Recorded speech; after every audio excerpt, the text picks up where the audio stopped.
अखण्डमण्डलाकारं व्याप्तं येन चराचरं तत्पदं दर्शितं येन तस्मै श्रीगुरवे नमः। भवतापप्रणाशिन्ये आनन्दघनमूर्तये ज्ञानभक्तिप्रदायिन्ये मातस्तुभ्यं नमो नमः।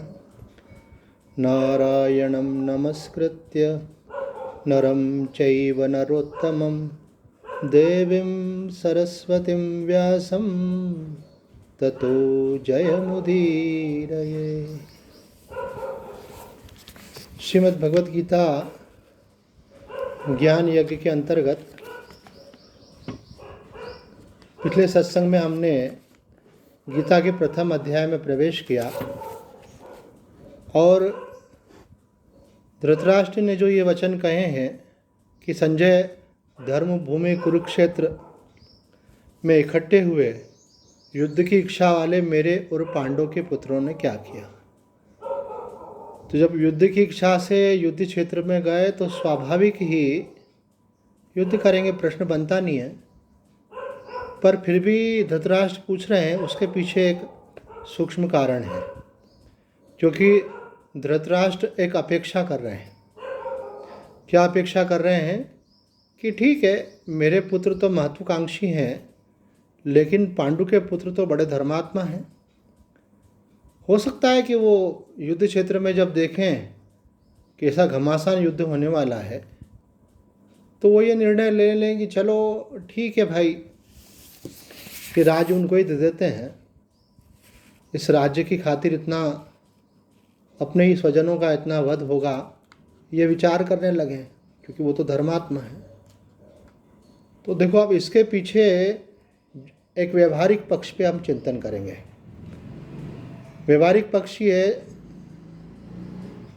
हमारी इच्छा ये रहती है हमेशा कि हम गीता जी पे जब सत्संग कर रहे हैं तो आज जिस जीवन को हम जी रहे हैं, जिन लोगों के साथ हमारा व्यवहार हो रहा है, उस व्यवहार में उस गीता जी की क्या उपादेयता है। तो ये धृतराष्ट्र की जो वचन है उसका हमारे जीवन से सीधा संबंध है कि हम देखते हैं कि संसार में कुछ लोग ऐसे होते हैं कि खुद भले कुछ भी करें, लेकिन दूसरे को बोलते हैं भैया आपको तो ऐसा नहीं करना चाहिए, आप तो सत्संग में जाते हैं तो आपको तो गुस्सा नहीं अभी आप सत्संग में जाते हैं ना, अथवा आप सुबह पे बैठते होंगे तो घर वाले सब देखते हैं अभी आपको, तो बोलेंगे आप सत्संग में जाते हो तो फिर सत्संग में जाने से क्या लाभ, फिर इतना गुस्सा क्यों करते हो, फिर आप ऐसा क्यों बोलते हो। तो आपके किसी भी व्यवहार पे वो आपको आक्षेप करते हैं। तो ये श्लोक की व्याख्या में स्वामी जी कहते हैं कि किसी व्यक्ति को किसी बात को लेकर के आक्षेप करने का, आरोप करने का, टॉन्ट करने का अधिकार तब है जब वह गलती वह स्वयं नहीं करता। जैसे उदाहरण के लिए, अगर मैं सत्य बोलता हूँ तो मैं आपको बोल सकता हूँ क्यों, देखो आपने असत्य बोला। अगर मैं ब्रह्म मुहूर्त में उठता हूँ 3 से 6 के बीच में, तो मैं आपको बोल सकता हूँ कि क्यों आलसी जैसे सोए रहते हो, 7 बज गई 8 बज गई, ये कोई सोने का समय है ऐसे। तो बोलने का अधिकार उसको होता है जो स्वयं पहले वैसा आचरण करे। तो हम देखते हैं दुनिया में भी कुछ लोग धृतराष्ट्र वृत्ति वाले होते हैं धृतराष्ट्र वृत्ति का मतलब क्या है कि खुद कुछ भी करें, लेकिन आपको बोलेंगे आपको तो नहीं करना चाहिए। देखो हम तो ऐसे ही हैं भाई, हम तो सत्संग में नहीं जाते हैं, हम तो खराब ही हैं, पर तुम तो सत्संग में जाते हो, तुमको तो अच्छा होना चाहिए। अथवा तुम भगवान के सामने घंटी बजाते हो, पूजा करते हो, पाठ करते हो, क्या फ़ायदा तुम्हारे पूजा पाठ से, उसके बाद तुमको गुस्सा तो इतना आता है, लालच तो इतनी करते हो। तो ये बोलने का अधिकार उनको नहीं है। क्यों नहीं है? क्योंकि वो स्वयं उस आचरण से मुक्त नहीं हुए हैं। जो व्यक्ति जिस दोष से मुक्त होता है उसको दूसरे को उसका निर्देश देने का पात्रता प्राप्त होती है। तो धृतराष्ट्र जो बोल रहे हैं ये उनका दोष है, उनको नहीं बोलना चाहिए ऐसा। और उनकी ये अपेक्षा सर्वथा स्वार्थपूर्ण है, वो अपना स्वार्थ सिद्ध करने के लिए ऐसा कर रहे हैं। कई बार हम देखते हैं कि हमारी आध्यात्मिक और धार्मिक चीज़ों का लोग अपने व्यवहार में अपने स्वार्थ के लिए उपयोग करना चाहते हैं, है ना। सत्संग सुन रहे हैं लेकिन सत्संग का लाभ किस रूप में लेना चाह रहे हैं? सत्संग का लाभ इस रूप में लेना चाह रहे हैं कि उसका हमको भौतिक जगत में क्या लाभ मिल सकता है। तो ये बिल्कुल गलत है। एक बार कहीं सत्संग हो रहा था तो एक महात्मा जी भी थे, हम भी थे, तो महात्मा जी ने पूछा लोगों से, भाई सत्संग से क्या लाभ, आप सत्संग में आते हो तो क्या लाभ? तो एक व्यक्ति ने कहा कि हम जब सत्संग में जाते हैं तो हमारी इमेज बनती है, लोग हमको समझते हैं कि ये व्यक्ति अच्छा है। तो समाज में जो है हर व्यक्ति चाहता है मेरा एक अच्छा प्रभाव पड़ना चाहिए लोगों पर। तो वो बोले कि हमारा लोगों पे अच्छा प्रभाव पड़ता। अरे बोले भैया ये तो बड़ी सत्संगी हैं, ये तो बहुत सत्संग में जाने वाले हैं, बहुत अच्छे व्यक्ति हैं ये तो बोले हम सत्संग में आते तो हमारे ऊपर एक स्टैंपिंग हो जाती कि हम अच्छे हैं। ऐसा होना स्वाभाविक है, लेकिन आपके मन में ऐसी आकांक्षा होना गलत है। क्यों गलत है? इससे आप लक्ष्य भ्रष्ट हो गए। आपका लक्ष्य दूसरों को प्रभावित करना हो गया, जबकि सत्संग में जाने का लक्ष्य होना चाहिए कि हमारे जीवन में विवेक की जागृति हो, हमको शास्त्रों का और संतों का ज्ञान प्राप्त हो और हमारे जीवन में जो कमियां हैं हम उनको दूर कर सकें। क्या करना चाहिए और क्या नहीं करना चाहिए ये समझ हमारे अंदर उत्पन्न हो। हमारे जीवन का वास्तविक लक्ष्य क्या है, हमको भगवान ने ये मानव देह देकर संसार में क्यों भेजा है, ये हमको स्पष्ट होना चाहिए। तो ये सब स्पष्ट किससे होगा? सत्संग से। कोई कमी हम उसको छोड़ना चाह रहे हैं, छोड़ नहीं पा रहे हैं, तो मोटिवेशन कहाँ से मिलेगा? सत्संग से। तो सत्संग में जाने का उद्देश्य ये नहीं होना चाहिए कि लोगों को इम्प्रेस करना। एक व्यक्ति ने तो यहाँ तक बोल डाला भाई, है ना, भगवान रक्षा करे कि लोगों का अंदर जो चलता है प्रकट कर देते, अच्छी बात है, कि हम जब सत्संग में जाते हैं तो हमारा बिजनेस अच्छा चलता है। बोले क्यों? लोगों को मालूम पड़ जाता है कि ये सत्संगी आदमी है, ये व्यक्ति चीटिंग नहीं करेगा, ये धर्मात्मा है, इससे कोई चीज़ खरीदेंगे तो सही कीमत में मिल जाएगी हमको। तो भाई सत्संग में जाने का भाई क्या ये उद्देश्य है कि आपकी ग्राहकी अच्छी हो? एक व्यक्ति तो हमारे पास मिलने के लिए आते थे, तो मैंने सोचा कि बड़े भक्त व्यक्ति हैं, देखो अभी इनकी आयु भी ज़्यादा नहीं है, 30-35 साल के ही हैं, कितनी लगन है इनको इस उम्र में अपन, और व्यापार का समय बीच में निकल कर के हमारे पास मिलने आ जाते हैं, बैठते हैं, सत्संग की बातें करते हैं। तो इतने में उनको कोई कॉल आ जाता था। तो हमको हमेशा से ये बात अच्छी नहीं लगती कि हम सत्संग की कोई चर्चा कर रहे हों और किसी महापुरुष का कोई संस्मरण सुना रहे हों, तो हमारे लिए बड़ी कीमती चीज़ होती है। हमने पूरे दिल से, पूरी भावना से हमने जुड़ कर के महात्माओं का संग किया है। तो जो उन्होंने बताया वो हमारे लिए, आपको सच बता रहे हैं, वो हमारे लिए हीरे मोती से कम नहीं है। पर वो हीरे मोती हम आपको देते हैं सत्संग में, क्योंकि आपसे प्रेम है हमारा। आप सत्संग में आने का मतलब ही आप वो चीज़ें चाहते हैं। तो उनके सामने कभी हम ऐसी बात करें, वो बीच में घंटी बज जाए तो वो मेरी तरफ बोले 1 मिनट और उस बात करने लग जाए। तो मैं उस समय तो नहीं बोला, मैंने बाद में बोला, देखो भाई आप जब यहाँ बैठते हो, सत्संग में बैठते हो, हमारे साथ बैठते हो, तो थोड़ी देर के लिए दुनिया को छोड़ो, जब हमारे साथ हो तो हमारे साथ बैठो। भले आप हमारे पास 45 मिनट मत बैठो, 15 मिनट बैठो, 10 मिनट बैठो। तो कई लोगों को मेरी बात अच्छी नहीं लगती है, वो कहते हैं कि स्वामी जी जो है कोई इम्पोज करते हैं। हम इम्पोज नहीं करते हैं, हमारे गुरुजी मोबाइल बंद करवा देते हैं, बोले कि बेटा अब यहाँ तुम बैठोगे, बार बार घंटी बजेगी, इसको बंद करके बैठो। आजकल तो बैंक में जाएँ तो वो भी वहाँ भी लिखा रहता है, आजकल तो स्कूल और कॉलेज में भी रहता है ऐसा, है ना। अभी मैडम बैठी हैं, ये इनकी कोचिंग क्लास चलती है, बहुत सारे स्टूडेंट हैं इनके, मुझे लगता है क्लास में आप भी मोबाइल बंद करा देते होंगे, सही बात है ना। हाँ देखो मैडम ने सर हिलाया। तो ये ऐसा इसलिए किया जाता है कि जो काम आप कर रहे हो पूरी एकाग्रता से करो। जब आप पूरी एकाग्रता से करोगे तो वो चीज़ आपके मन में बैठेगी, और ऊपर ऊपर से सुनोगे, इधर से सुना उधर से निकल गया। अथवा महाराज जी ने बोला ऐसा करना चाहिए, ऐसा करना चाहिए, सुनते रहे, और आखिरी में अपन ने ऐसे, समझ गए ना, ऐसे ऐसे करने का मतलब पल्ला झाड़ दिया, बोले महाराज जी बहुत अच्छे वचन कहे, यहाँ पे रख के जाते, अभी जाके दुनियादारी में तो सब झूठ कपट करना, फिर सत्संग में जाने का क्या लाभ। तो उन भैया ने बोला कि मैं आपको सही बात बोलूँ, मुस्कुरा के बोला। मैंने कहा हाँ सही बात ही बोलना चाहिए भाई संत, कि मैं तो आपके पास आता ही इसलिए हूँ क्योंकि जब मैं यहाँ बैठता हूँ तो वहाँ मैं अपने ऑफिस में बैठता हूँ तो मुझे ऑर्डर नहीं आते हैं, और यहाँ बैठे मेरे को ऑर्डर आते रहते हैं, ये बुकिंग कर लो भैया, हमारा इतना सामान भेज देना, हमारा इतना भेज देना। तो आपके पास बैठे बैठे ऑर्डर आते हैं। और दूसरी बात ये, कई बार आपके पास बैठा रहता हूँ तो कुछ लोग मुझे फ़ोन कर देते हैं, आओ भाई अपना पेमेंट लेके जाओ। तो बोले मैं आप में ज़्यादा इंटरेस्टेड इसलिए भी हूँ कि यहाँ पे मेरे को ऑर्डर भी मिल जाते हैं और जिनका पेमेंट डिले हो रहा होता है वो खुद फ़ोन लगा देते हैं। तो इसका मैंने कहा आप मतलब अपना ऑर्डर बुकिंग करने और पेमेंट लेने के लिए हमारे पास आते हैं। बोलो नहीं नहीं, मतलब ऐसे तो आपसे प्रेम ऐसे तो आपसे प्रेम है हमारा, और सत्संग भी हमको अच्छा लगता है, पर क्या है कि एक पंथ दो काज हो जाए तो स्वामी जी क्या बुरी बात है। मैंने बोला भाई देखो अब मैं क्या बोलूँ, आपको खुद को इस पर विचार करना चाहिए कि आज सत्संग में जाके जब बैठ रहे हो तो अगर आपका लक्ष्य सत्संग होगा तो आपको उसका विशेष लाभ मिल सकेगा।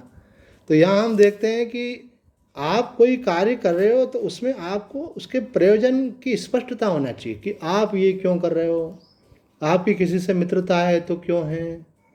तो आज जो है ना समाज बड़ा बुद्धिमान हो गया है ना, बुद्धिमान का मतलब आप समझ लेना क्या है, वो हो गया है कि किसी से रिलेशन रखता है तो इसलिए रखता है कि इससे हमको क्या फ़ायदा मिलने वाला है। अगर कोई बहुत मीठा मीठा व्यवहार करे ना तो समझ लेना कि वो कुछ इतना मीठा तो होता ही नहीं है भाई। हमारे यहाँ भी अभी कुछ दिन से एक वर्कर है, तो वो हम जो बोलें वो करें। पहले तो वो बहुत नखरे करती थी, अभी जो बोलें वो काम करती जाएं। तो हमको लगा भाई इनका इतना डिवोशन क्यों हो रहा है, ज़रूर कोई सीक्रेट है। तो उन्होंने कल सीक्रेट ओपन कर दिया। बोले गुरुजी मेरे को इतने 1000 रुपये उधार चाहिए। तो मैंने बोला हम उधार नहीं देते हैं, जो सहयोग कर सकते हैं वो दे देते हैं, क्योंकि अखंडानंद जी महाराज ने ऐसा कहा है, न उधार देना चाहिए, न उधार लेना चाहिए, न उधार दिलवाना चाहिए। ये तीनों मन की अशांति के कारण बनते हैं। लेकिन हमने जब ये बात कुछ व्यवसायियों के सामने बोली तो बोले स्वामी जी पूरा व्यवसाय जगत यहाँ से वहाँ तक, बोलिए शेयर बाजार क्या है, दूसरे का पैसा लेके अपना काम कर रहा है, अब चाहे वो अंबानी क्यों नहीं हो। बोले व्यवसाय में तो ये सब चलता है, लोग लेते हैं 1% ब्याज में और 4% कमाते हैं, तो उनके पास पर्याप्त धन होने के बाद में भी वो अपने काम को बढ़ाते हैं पैसा लेकर के। तो मैंने बोला ठीक है भाई, व्यापार के लिए नहीं, हम तो बाकी संबंधों में अपन सामान्य जीवन जो जी रहे हैं उसके लिए इसको लागू कर लो। व्यापार के हिसाब से लेते हैं, एक आवश्यकता के हिसाब से व्यक्ति को परस्पर होता है। तो बोले अपनी इच्छाओं को थोड़ा समेट करके है ना, जीवन को थोड़ा सीमित करके चलाने का प्रयास करो। हाँ व्यापार के लिए आप लेते हो तो वो एक अलग मैटर हो जाता है। चलो, तो स्वामी जी कहते हैं कि भाई अगर आप लोगे तो आपके मन में ये चिंता रहेगी कि मुझे चुकाना है, अगर आपने दिया है तो आपका मन चलेगा कि मुझे उससे को दे तो दिया, वो दे पाएगा कि नहीं दे पाएगा। और अगर आपने दिलवाया है तो देना और दिलवाना बराबर है, क्योंकि फिर जिम्मेदारी आपकी बन जाती है। तो एक व्यवहारिक पक्ष कहने का, तो हमको सत्संग में जाने का प्रयोजन, मित्रता का प्रयोजन है ना, ये स्पष्ट होने चाहिए। हमको हमारे गुरुजी ने भी कहा कि इंदौर वाले महाराज जी ने भी कि देखो ये सब हम कर चुके हैं और ये सब मन की अशांति का कारण बनता है।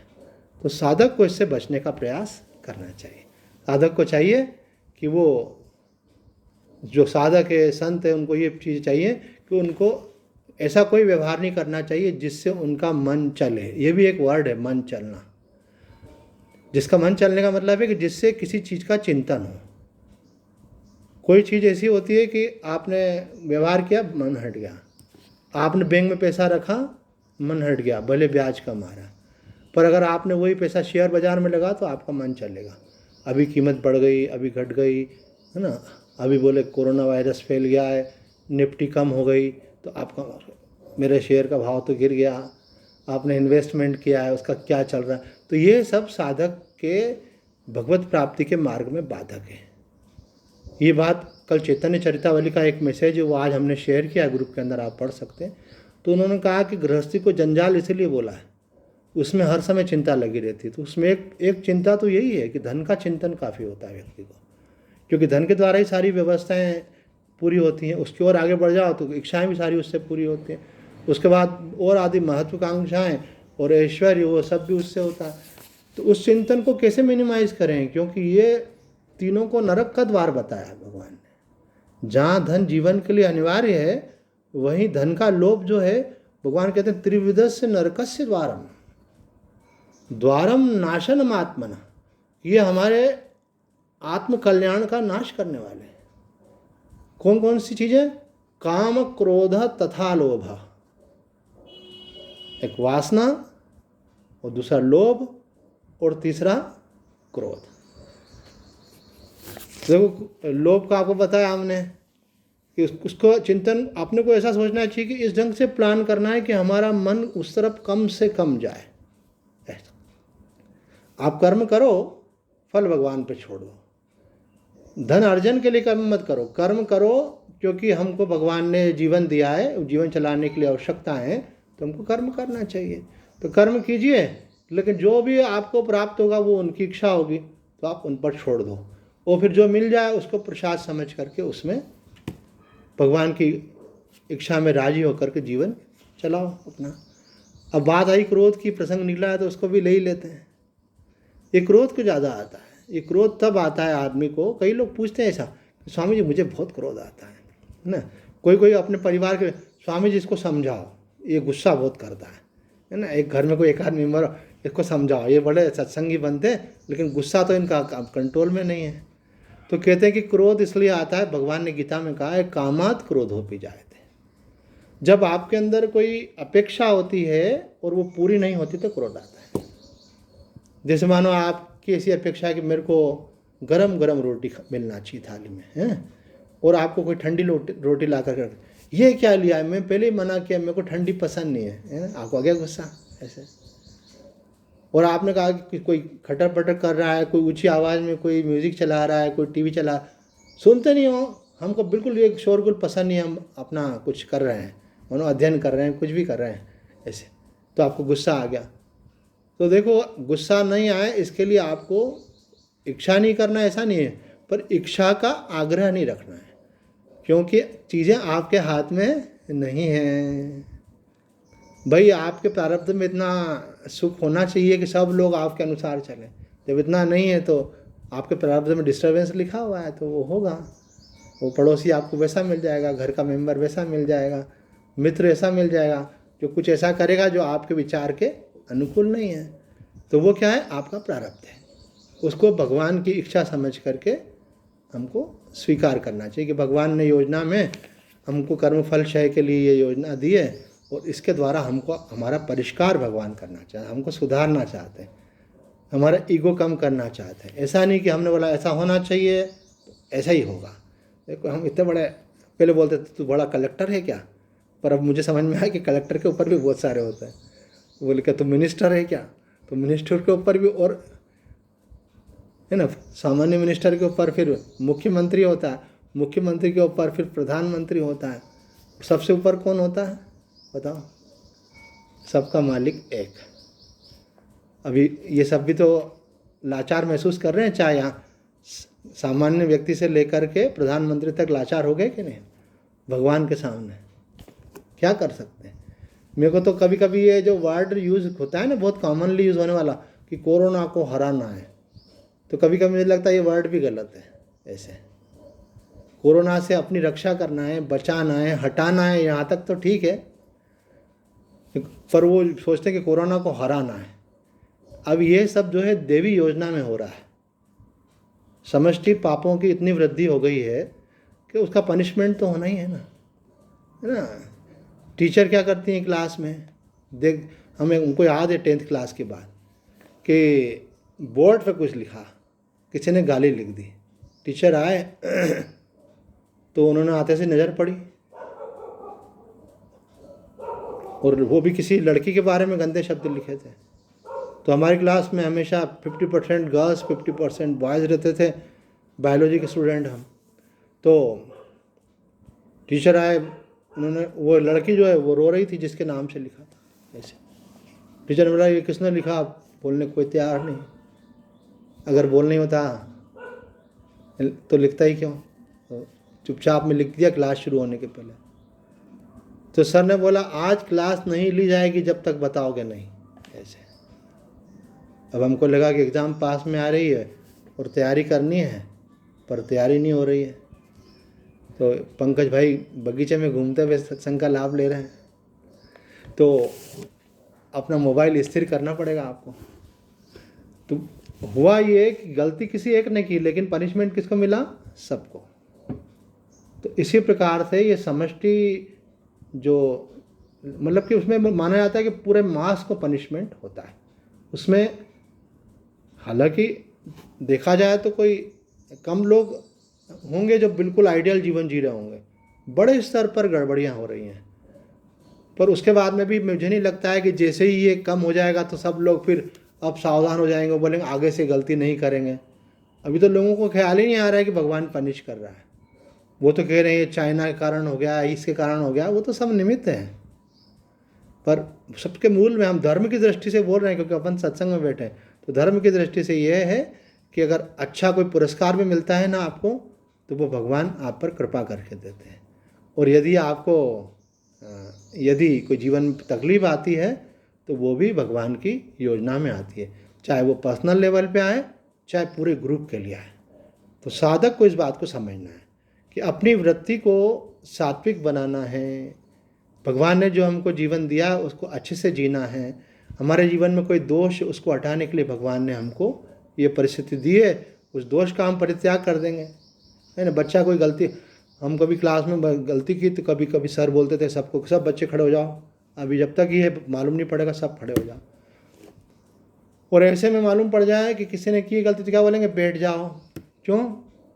गलती का निराकरण हो गया भाई, मालूम पड़ गया ऐसे। अथवा किसी ने क्षमा मांग ली, तो हम क्षमा मांग लें भगवान से, तोबा तोबा कर लें तो शायद दूर हो जाए ये ऐसा। तो कहने का अभिप्राय ये है कि हम जिस प्रसंग को लेकर के चल रहे थे कि धृतराष्ट्र के मन में ये प्रश्न आया कि क्या हुआ, तो वो वाला हुआ कि नहीं हुआ जो मैं चाहता हूँ। ऐसा सामान्य हर व्यक्ति की इच्छा होती है कि जो मैं चाहता हूँ वो हो।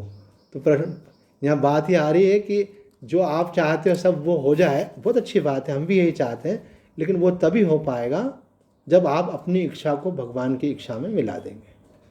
जयदयाल गोयनका जी ने कहा स्वामी रामसुखदास जी महाराज को कि मेरे साथ जो होता है मैं बहुत सेटिस्फाइड हूँ, फुल्ली सेटिस्फाइड। बोले ऐसा क्या? संसार में most of the persons are not satisfied, and how you are fully satisfied? तो उन्होंने कहा कि उसका कारण है कि मैंने अपनी इच्छा को भगवान की इच्छा में मिला दिया है और मैं उसमें राजी रहता हूँ। अभी लोगों के मन में, सबके मन में आप देखो कुछ न कुछ शिकायत रहती है। कईयों को यही शिकायत, कब तक चलता रहेगा, इस सरकार ने लॉकडाउन लगा लिया, धंधा बंद करके घर में बैठे नहीं क्या, ये भी रखना, ये कर दिया, हमारी बच्चे पढ़ेंगे, हमारी पढ़ाई ख़राब हो रही है, ये हो रहा है, ये भगवान तुम क्या कर रहे हो। ये भगवान पे भी प्रश्न चिन्ह उठा देते हैं। ऐसे ये नहीं समझने की कोशिश करते हैं कि भगवान जो भी करता है उसके पीछे हमारे ही कर्मों में कोई कमी होती है, उसको ठीक करने के लिए करते हैं। माँ कभी बच्चे को पनिश करना चाहती क्या? पर कर रही है, इसका मतलब उसके किसी दोष को दूर करना चाह रही है। तो देखो यहाँ पे ये बात कही है कि हमारे अंतःकरण में दो प्रकार की वृत्तियाँ होती हैं, एक अच्छाई की, एक बुराई की। धर्म क्षेत्र है, कुरुक्षेत्र है। करने का क्षेत्र कौन सा है? कोई भी काम जो है संसार करने का क्षेत्र है, लेकिन संसार में कर्म कब करते हो? करते किससे हो? इंद्रियों के द्वारा, हाथों के द्वारा आप करोगे। लेकिन हाथ कब काम करेंगे? जब पहले मन में विचार आएगा। आंखें किस तरफ देखेंगी, कान क्या सुनेगा? पहले आपके मन में विचार आया कि हमको सत्संग में बैठना है, तब आप आकर के बैठे। तो विचार किस में आते हैं? मन में आते हैं। तो आपके मन में जो विचार आता है, तो मन वो स्थान है, इसलिए कुरुक्षेत्र क्या है? मन। वो कुरुक्षेत्र ही धर्म क्षेत्र भी है। वहाँ पर धर्म की वृत्तियाँ उदित होती हैं, लेकिन कुरुक्षेत्र में पाप की वृत्तियाँ भी उदित होती हैं। मनुष्य के मन में गलत बातें भी आती हैं और कई बार वो गलत व्यवहार भी करता है। कई बार उसके मन में अच्छी बातें आती हैं और वो अच्छा व्यवहार करता है। तो हमारे अंदर दोनों वृत्तियाँ हैं, कौरव और पांडव। पांडव जो है धर्म का प्रतीक है और कौरव जो है पाप का प्रतीक है। हमारे मन में अन्याय की वृत्ति भी आती है और उदारता की वृत्ति भी आती है। अभी हम पर डिपेंड है कि हम किस वृत्ति का आश्रय लेकर के व्यवहार करें। लेकिन एक बात जानो, अगर आप अच्छाई का निश्चय कर लोगे तो अवश्य सफल होगे, लेकिन फिर भी कई बार आदमी बहुत अच्छी अच्छी बातें करना चाहता है, करने की कोशिश भी करता है, पर सफल नहीं होता है। तो हमारे शास्त्र कहते हैं कि पांडव बहुत अच्छे थे और बहुत अच्छा उनका जीवन था, लेकिन फिर भी उनको कष्ट सहना पड़ा। लेकिन जब वो भगवान की शरण हो गए तो उनकी विजय हुई, है ना। गीता जी का अंतिम श्लोक है कि जहाँ भगवान श्री कृष्ण हो और जहाँ अर्जुन हो वहाँ पर विजय होती है, वहाँ सफलता होती है। तो आपके अपने प्रयास से तो आपको सफलता नहीं मिल पाएगी। प्रयास आपको करना है, लेकिन भगवान की कृपा का आश्रय लेकर के। जब आप अपने प्रयास से करेंगे तो उसका भी एक ईगो हो जाता है आदमी को, उसका भी अहम हो जाता है कि मैं ये अच्छा काम कर रहा हूँ। तो होना क्या चाहिए, आपको अपने कर्म का अहंकार ना हो, इसलिए सोचना चाहिए कि ये मैं भगवान की कृपा का आश्रय लेकर कर रहा हूँ, भगवान मुझसे करा रहे हैं ऐसे। तो आपको ईगो नहीं आएगा। जब ईगो नहीं आएगा तो आपकी लिमिटेशंस जो हैं वो अनलिमिटेड हो जाएंगी, है ना। आजकल ये जैसे हम कोई रिचार्ज करते तो कौन सा वाला पसंद करते हैं, अनलिमिटेड, है ना, अनलिमिटेड कॉल वाला हो ऐसा। तो ऐसे हम हमारी पावर्स को अनलिमिटेड कर सकते हैं क्या हम? तो स्वामी विवेकानंद ने क्या कर सकते हैं, जब आप अपना पावर का संबंध भगवान के साथ जोड़ते थे तो अनलिमिटेड हो जाता है। लेकिन आप अगर अपनी पावर को भगवान से नहीं जोड़ेंगे और अपने से जोड़ेंगे कि मैं कर रहा हूँ, तो सीमित हो जाएंगे। आप देखेंगे पता नहीं कहाँ से ऐसी शक्ति आ गई मुझे। वो शक्ति इसलिए आ गई क्योंकि आपने सोचा मैं नहीं कर रहा हूँ। अभी मैं भी आपके सामने सत्संग करने बैठता हूँ, मैं पहले यही सोचता हूँ, ये शरीर यंत्र है, ये वाणी यंत्र है, करने वाली भगवती जगदम्बा है, माता रानी आपको ज्ञान का उपदेश कर रही है, ये शरीर उसमें माध्यम है। और अगर सत्संग बहुत बढ़िया जम जाए तो समझना कि वक्ता ने कोई गड़बड़ी नहीं करी, और अगर सत्संग में कुछ कमी आ जाए तो समझना कि वक्ता का अपना मैं आ गया। जब मैं आ जाता है तो काम की क्वालिटी डाउन हो जाती है, और जहाँ ईगो जीरो हो जाता है तो काम की क्वालिटी परफेक्ट हो जाती है। ये सबके ऊपर लागू होता है। तो आप जो भी जीवन में जी रहे हैं तो आप सोचें कि ये जो हमारे द्वारा व्यवहार हो रहा है हम नहीं कर रहे हैं, करने कराने वाला सब परमात्मा है। तो धर्म का आश्रय तो लेना है, लेकिन धर्म का आश्रय के साथ साथ भगवान का अवलंबन लेते हुए आश्रय करना है। धर्म को करना है किसका अवलंबन लेकर के, भगवान को ले। अब यहाँ कहा है कि समवेता, इकट्ठे दोनों ही वृत्तियाँ वहाँ पर है, कौरव भी वहीं पर है, पांडव भी वहीं पर है। कौन से? कुरुक्षेत्र में। तो इसी प्रकार से अच्छाई बुराई हर व्यक्ति के अंदर है, और एक युद्ध निरंतर चलता रहता है। ये बाहर का युद्ध तो प्रतीकात्मक है, असली युद्ध तो आपके दिल में चल रहा है। आपके मन में अच्छे विचार भी आते हैं, और समाज में रहते हो, सब चीज़ें देखते हो, सुनते हो, कभी कभी खराब विचार भी आते हैं। तो खराब के अनुसार करना नहीं है। बोले ये आते क्यों है स्वामी जी? अगर आए नहीं तो सबसे बढ़िया है ना। तो देखो जो भी संस्कार अंदर है वो उठ करके आएगा। संस्कार बनने की प्रोसेस इतनी सूक्ष्म होती है। देखो हम बताते हैं आपको, शायद पिछले प्रसंग में शायद सुनाया हो तो मुझे याद नहीं है। हाँ, स्वामी जी की वाणी सुनाई थी। देखो संस्कारों की प्रोसेस कितनी सूक्ष्म होती है। स्वामी जी ने कहा कि हम एक बार ध्यान में बैठे थे तो हमको एक वेंटिलेशन दिख रहा था, उसमें से रोशनी आ रही थी। तो हमने सोचा कि हम तो ध्यान करने बैठे हैं, हम तो भगवान का ध्यान करने बैठे, फिर हमको ये वेंटिलेशन क्यों दिख रहा है? स्वामी जी का चिंतन बहुत गहन था। तो फिर उनको ख्याल आया ये वेंटिलेशन कहाँ देखा था हमने। तो याद आया कि ये जिस टॉयलेट में हम जाते हैं तो वो सीट के सामने लगा हुआ है वेंटिलेशन। तो हम वहाँ जब तक थोड़ी देर बैठना होता है तब तक हमारी नज़र चली जाती कभी कभी। तो स्वामी जी ने कहा आप इस बात को समझो कि जिस चीज़ में न आपका राग है न जिस चीज़ में आपका द्वेष है उसका भी संस्कार बन जाता है। तो जिसमें राग द्वेष होगा उसका संस्कार तो बहुत गहरा बनता है। जिससे आपको प्यार हो उसकी तो आपको याद आएगी सही, और जिससे आपकी दुश्मनी उसकी और ज़्यादा याद आएगी। इसलिए दुश्मनी आप किसी और से नहीं करते हो, आप अपने आप से करते हो, क्योंकि आपका दिल जलता रहता है उसमें। जब याद आएगी आपका मन खराब होगा, जब याद आएगी मन खराब होगा। इसलिए उस आरोप को थोड़ा एक्सटेंड कर दिया करो, है ना। जैसे मैंने मानो किसी को 5 रुपये दिए और उसने बोला मैं कल दे दूंगा, उसने मुझे नहीं दिए, अब मुझे उस पर नाराज़गी है। तो उसको थोड़ा एक्सटेंड कर दें कि उसने नहीं लौटा, ऐसा नहीं करे। उसका आरोप कर दे भगवान पर, भगवान नहीं चाहता है इसलिए उसने नहीं लौटा। अब प्रश्न उत्पन्न होगा भगवान क्यों नहीं चाहता? तो भगवान इसलिए नहीं चाहता कि तुम्हारा कोई हिसाब किताब था वो क्लियर हो गया, पिछला कभी ले रखा था तुम्हारे को मालूम नहीं है, लेकिन भगवान को तो मालूम है। तो आपके जीवन में किसी से कष्ट मिले तो क्या सोचना चाहिए, कोई पुराना इनसे लेना देना होगा, कट रहा है। एक योगी माता जी थी, उनको पूर्व जन्मों का ज्ञान था। उन्होंने एक बार खुद बोला कि ये जो मेरे हस्बैंड है ना, लास्ट बर्थ में मेरी वाइफ थे और मैं जो है इनकी हस्बैंड थी। मैंने कहा अच्छा, इतना भी बढ़िया हुआ। तो एक्सचेंज प्रोग्राम भी चलता है कभी कभी ऐसा। तो बोले मैंने लास्ट बर्थ में इनको परेशान ज़्यादा किया था, तो इस बर्थ में ये मुझे करते हैं, पर मुझे शिकायत नहीं, क्योंकि पुराना वाला जो हिसाब किताब है वो कंप्लीट हो रहा है। तो कहने का मतलब ये है कि राग द्वेष ये तो आपके मन में विक्षेप का कारण बनते ही हैं, परमात्मा से दूर ले ही जाते हैं, मन की अशांति का कारण बनते हैं। लेकिन अगर आपने व्यर्थ संस्कारों का भी संग्रह अपने अंदर कर रखा है, तो वो संस्कार भी जो आपके हैं वो आपके कल्याण में बाधक होते हैं। इसलिए आपको ऐसा नहीं सोचना जी हम तो टाइम पास करने के लिए टीवी देख रहे हैं। अब टीवी देख रहे हैं तो रात को सपने में भी क्या आ रहा है, वो पीपीई किट पहन करके वो डॉक्टर लोग हॉस्पिटल में पेशेंट के साथ ये वो कर। अभी ये पीपीई किट वाले, पहले तो सपना कभी नहीं आता था, अभी कुछ दिन से ये टीवी में ज़्यादा दिखा रहे हैं तो वो भी आ जाता है। तो आप देखेंगे तो संस्कार तो बनेगा ना उसका। तो इसलिए अपने संस्कार अच्छे बनाएं, संतों का संग करें, महात्माओं का संग करें। लो सपोर्ट पीछे लगा हुआ था वो पीछे चला गया, और अच्छे कर्म करें तो आपका जीवन धन्य होगा। तो ये गीता जी का प्रथम श्लोक हमको ये शिक्षा देता है कि धर्म का आश्रय भगवान को पकड़ करके करें, धार्मिक जीवन जिए, अच्छा जीवन लें, भगवान को पकड़ कर दूसरे पे आक्षेप नहीं करें जब तक वो चीज़ें हमारे जीवन में नहीं हैं, और मेरा तेरा की भावना को छोड़कर कि सब कुछ भगवान का है ऐसा समझ करके अच्छा जीवन जीने का प्रयास करें। तो आज इतना ही कहकर अपनी वाणी को विराम देते हैं।